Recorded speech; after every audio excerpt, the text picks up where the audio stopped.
Our preoccupation in our energetic Earth, of course, is with the energetic processes that govern the experience of life on this planet and the way we live as a civilization.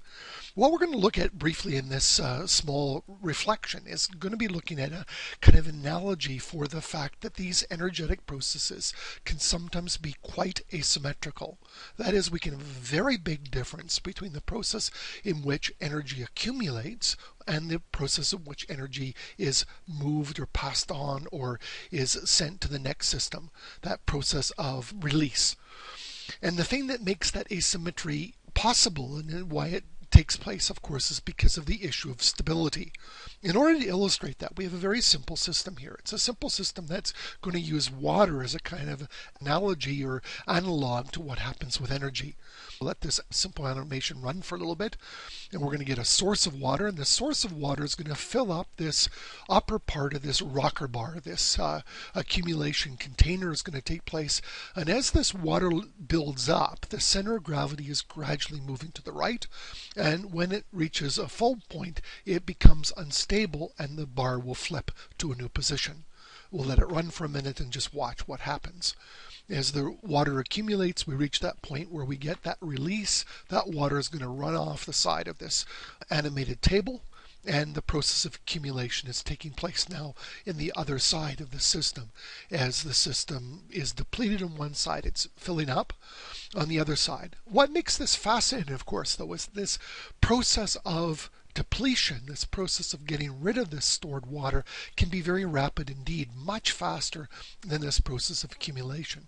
In fact, they're controlled by completely different mechanisms.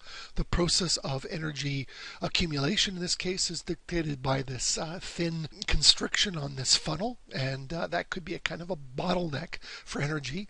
And the process of release is not governed by any direct restriction, just the time it takes for the system to drain. And this is quite characteristic of a variety of Earth's energetic systems. Earth's processes often accumulate energy very slowly. That would be associated with this restriction, and then can deplete it much faster because the process of depletion is, as this rocker bar is, quite unstable. As a simple illustration of that, we can think about evaporation. Evaporation takes place quite slowly over large areas with really not a lot of water being used, not a dramatic amount of water. A typical rate, a fairly high rate of evaporation over an area might be 1 or maybe in an extreme case 2 centimeter depth of water per day.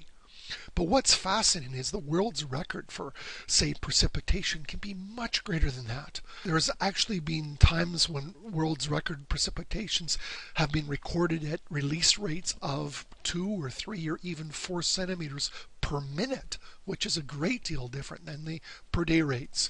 The world record for 30 centimeters, or about a foot of rainfall, is less than an hour, about 42 minutes.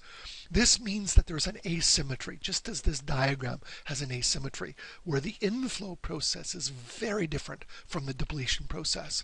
And we'll just let this run for a little bit in the background and see how that takes place.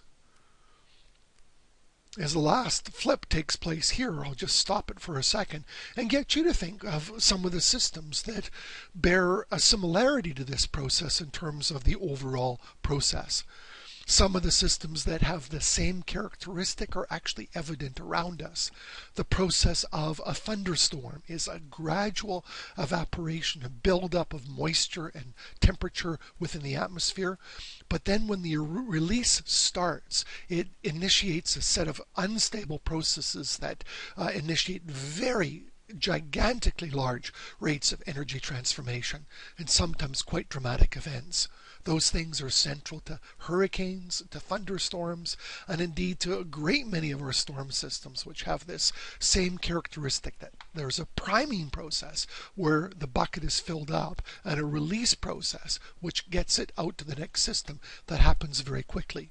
If you reflect on it, I think you'll see that what happens with earthquakes is much similar as well. The gradual movement of the Earth's surface accumulates stresses in rocks, and when those stresses are ultimately released, it sometimes allows other stresses to be released, very much like ripping or tearing a fabric.